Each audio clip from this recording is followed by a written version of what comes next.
የጥምቀት በዓል ሰማያዊ ምስጢር የተገለጠበትና በረከት የታየበት ሃይማኖታዊ በዓል መሆኑን በኢትዮጵያ ኦርቶዶክስ ተዋሕዶ ቤተክርስቲያን የባህር ዳር ፈለገ ገነት ቅዱስ ጊዮርጊስ ካቴድራል የብሉይና ሐዲስ መምህር ቃለ ጽድቅ አየነው ተናገሩ። በዓሉ የደስታና የፍስሐ በዓል በመሆኑ ሁሉም የሃይማኖቱ ተከታዮች በዓሉን ሲያከብሩ ስርዓቱ በሚፈቅደው መንገድ ሊሆን እንደሚገባም አሳስበዋል። አዲሱ ተስፋዬ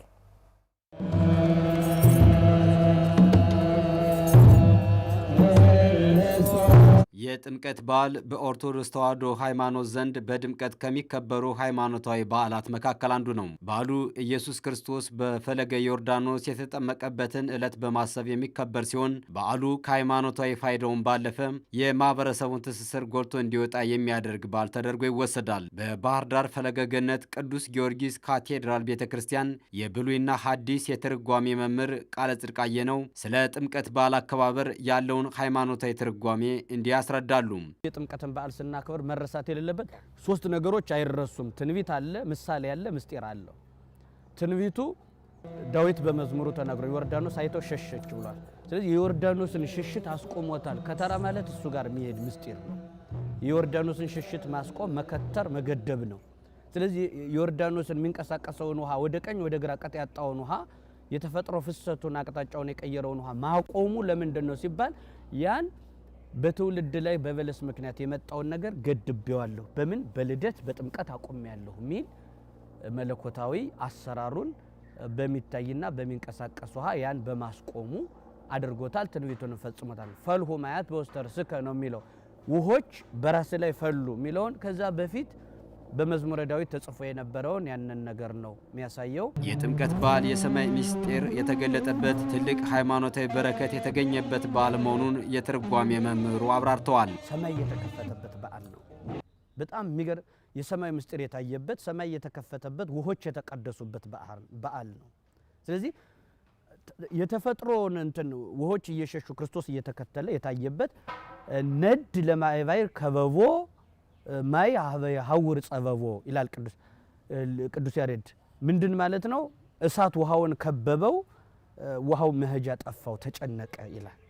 ውሃው የተጨነቀበት አሁን ውሃ ነው እሳትን ማስጨነቅ የሚገባ። አሁን ግን ታሪኩ ተገልብጧል። ታሪክ የተገለበጠበት በዓል ነው። ያ የመርገም ታሪክ የተገለበጠበት እሳት ውሃን የፈራበት የሸሸበት መለኮታዊ እሳት ሲከበው ውሃው መሄድበት ጠፋው ተብሎ የተደነቀበት ልዩ ታምር የታየበት በዓል ነውና እነዚህ ነገሮች ለምን ሆኑ ካለ ለሰው ነው የተደረገው። ውሃ ለሰው ልጆች የሚሰጠው ጥቅም በጥምቀት በዓልም ሚስጥራዊና ታምራዊ በሆነ መልኩ የታየበት ነው ያሉት መምህር ቃለ ጽድቅ ውሃ የንጽህና ምልክት ነው ብለዋል። ውሃ ቀለም የለሽ ነው። መለያየት እንደሌለብን ውሃን ከዚህ አንጻር ማየት ይጠበቅብናል። ሌላው ውሃ መልክ ያሳያል ይላሉ። እንደ መስታወት ነው ውሃ። ዝቅ ስንል መልካችን ያሳየዋል። ልክ እንደሚያሳየው ጥምቀት ደግሞ የነፍሳችን መልክ ታሳያለች።